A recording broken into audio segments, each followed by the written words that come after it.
Hey everybody, how you going? It's Kim Hamer live on YouTube. This is day 14 of the 30 videos in 30 days challenge. Again at Shay G'day.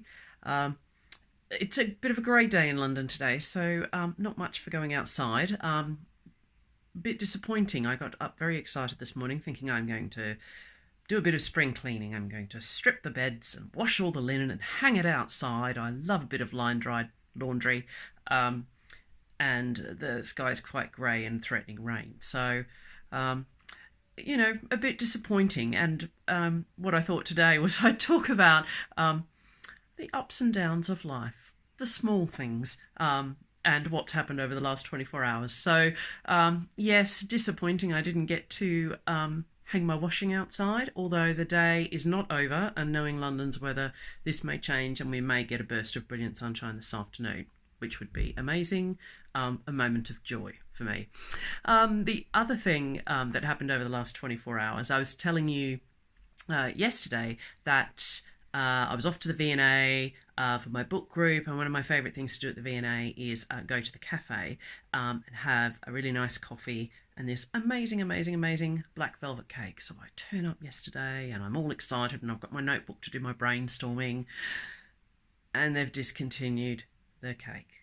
They said not enough people were buying it. They did a little trial. They tried some different formats, and they're just not selling it anymore. I can't tell you how devastated I was. Such a small thing, but it had always been such a thing to do when I went to the museum, and I'd never heard of black velvet cake before I went. Red velvet cake, yes. Black velvet cake, no. So I had to assuage my disappointment by having a scone with jam and cream instead. I mean, I was disappointed. I had to do something.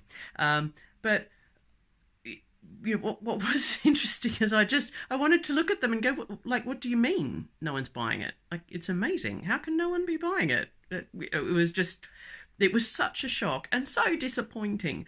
So small disappointments in life, no black velvet cake, no sunshine today. But the upside of all of this is that I have my new Joby grip. So I am actually holding the Joby grip with my camera in it for the first time today. And I am actually looking forward to taking it on a little bit of an outing to the local park tomorrow to do day 15 and mark the halfway point of the 30 videos in 30 days challenge. Hopefully it's not raining and I manage something with a semblance of stability, that it doesn't make you nauseous, doesn't make you sick with all the moving around. But again, this is about trying stuff out and really just being authentic. I think Coach Myron said something on our Facebook group about but this is about your authentic self, and that's what I'm trying to use this 30 days for. So not getting too hung up on getting it right, on scripting stuff. I'm starting to come up with more ideas for themes. The session on Tuesday with Vix really helped that, and we're coming up with stuff. But this is about exploring who I am, how I come across, how the ideas work. So I'm using this as a real learning experience and trying not to be too super critical and super hung up about how I'm coming across. The interesting thing about all of this is that I've been a blogger for the last 10 years. I wrote my first personal blog post in August of 2008 after I'd been on a trip to Tobago, and I'd gotten incensed by the behaviour of the tourists when we went on this walk along the beach to look at the leatherback turtles that were coming up onto the beach during nesting season and laying all their eggs. It was just the most awesome experience to see this enormous thing coming out of the water, coming up the beach, spending all of that time, digging the hole, laying the eggs, covering it up. I was just in awe, and I just felt that the guides try and tell people to hang back and pay respect, but people using flashes and flash photography, and I just remember feeling so angry and needing an outlet. So I started my blog 10 years ago, and I look at how that's developed over a period of 10 years. And part of the joy of it is expressing myself, but the other part is actually using it to try stuff out, to craft my skills. For a long time, it was very personal. It's blended a little bit into personal and some sort of thinking, some more thoughtful themes. I wrote about a book I read a couple of months ago called Not Just Lucky, which talks about how women think about their success, how they talk about their success.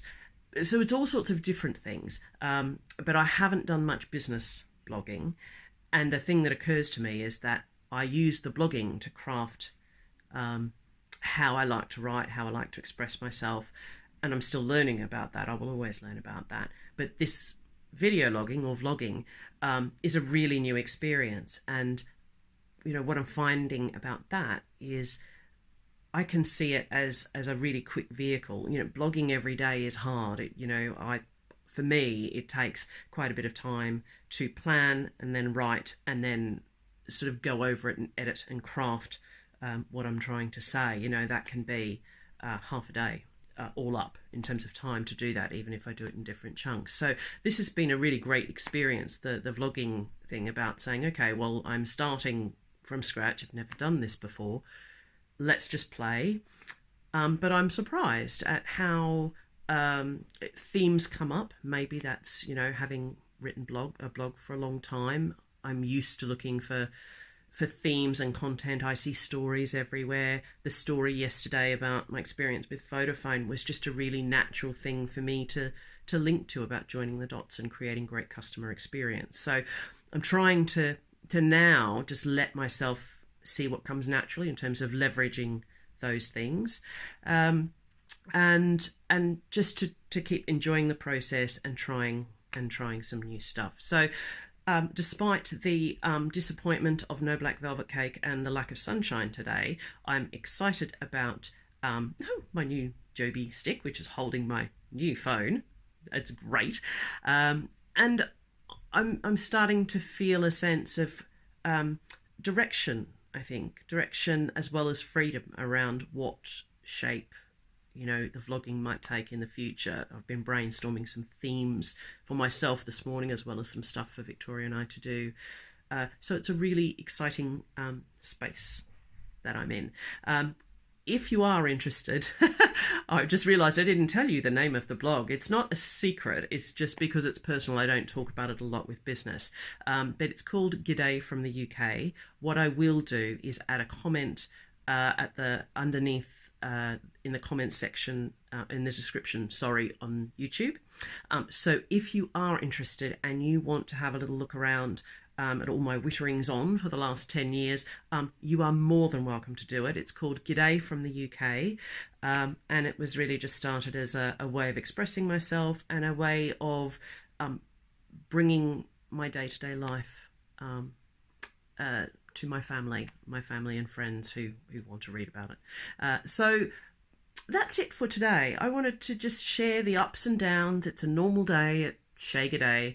I'm sitting in my back room with the garden in the background and just pondering how, these little disappointments in life, but hey ho, bit like the moments of joy, you have the moment of disappointment, experience it, and then move on. So have a fantastic Saturday. I'll be back tomorrow for day 15 of Kim Hamer Live on YouTube. But for now, this is me signing off on day 14. So great Saturday, everybody.